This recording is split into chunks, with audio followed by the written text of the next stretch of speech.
各位小朋友大家好啊，歡迎翻到嚟鯊魚先生講故事。今日我哋會講嘅故事係小火龍不噴火，作者梅利諾。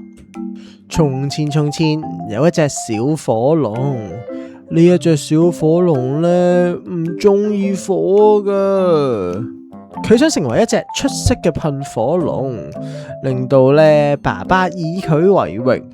但係啊，無論佢點樣努力，佢都係半滴火都噴唔到出嚟，就連少少嘅火花都冇啊！佢噴出嚟嘅只有口哨聲啊！有一日朝頭早，爸爸帶咗啲小朋友去到湖邊，準備上一堂好重要嘅一堂。爸爸就話啦：你哋嘅噴火技巧已經好唔錯啦，但係啊，有一件事要記住啊，就係千祈唔好跑入去水裏邊啊，因為呢水裏邊又濕又凍，而且好恐怖噶。最壞嘅係啲水啊，會令你團火熄滅噶。之後一年咁過去，小火龍嘅哥哥家姐都生出咗翅膀，但係淨係得小火龍自己一個生唔出翅膀啊！小火龍呢都唔介意自己噴唔出火啊，反正呢佢本身都唔想令到啲嘢着火。但係啊，講起飛呢，小火龍真係好想試下。於是呢，小火龍就決定做一個屬於自己嘅翅膀，要令到呢爸爸知道啊，佢係一隻幾咁聰明嘅噴火龍。但係啊，新嘅翅膀冇辦法令到佢好似佢啲哥哥姐姐咁樣喺空中打關斗，亦都飛唔到好耐啊。所以呢，小火龍就諗啦，或者我應該要諗啲其他方法，試下其他更加特別嘅方法啊！於是呢，小火龍就揾咗個大炮匿咗入去，然後就同佢嘅哥哥姐姐講啦：唔該，幫我點一點火啊！跟住呢，小火龍一吹，砰啊！而家小火龍飛得好高啊！佢仲識得打關斗添啊！但係一個唔小心，噗嘟！哎呀，佢落咗水啊！但係呢個時候，小火龍就諗啦：咦，爸爸唔係話啲水好凍、好濕、好恐怖嘅咩？但係點解我覺得水裏邊嘅感覺咁舒服嘅？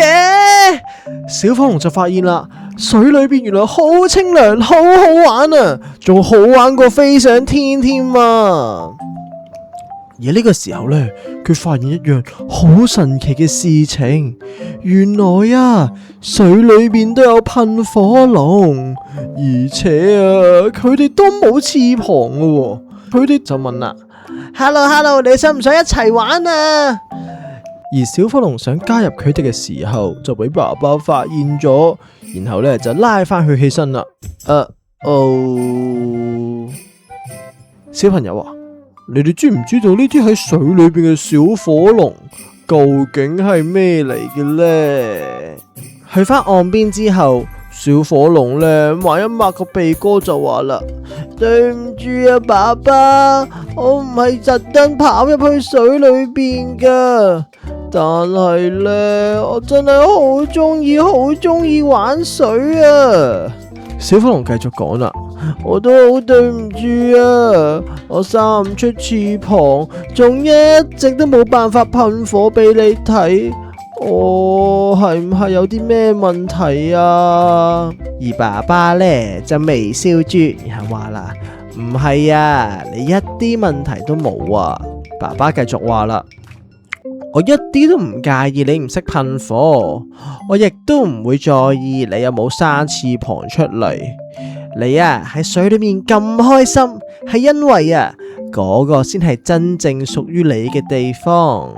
其實你唔係噴火龍嚟噶。爸爸就將小火龍帶到去湖邊，然後就話啦：你天生就係潛水同游水嘅高手，你可以做啲噴火龍做唔到嘅事情。而小火龍就話啦，但係如果我唔係噴火龍嘅話，咁我到底係咩嚟㗎？小朋友啊，你估唔估到呢？爸爸就微笑住對佢話：你係我最叻、我最愛嘅鱷魚女女啊！而且我非常之愛你噶。今日嘅故事呢，就講到呢度啦。就算小火龍唔係真係小火龍，佢係一隻小鱷魚。佢嘅噴火龍爸爸都一樣咁愛佢啊！原來仲係蛋嘅時候，小火龍同小鱷魚調轉咗啊！咁咪即係仲有一隻喺鱷魚裏邊長大嘅小火龍咯！各位小朋友啊，咁我哋快啲一齊睇下第二個故事《小鱷魚最怕水》啦！我哋陣間見，拜拜。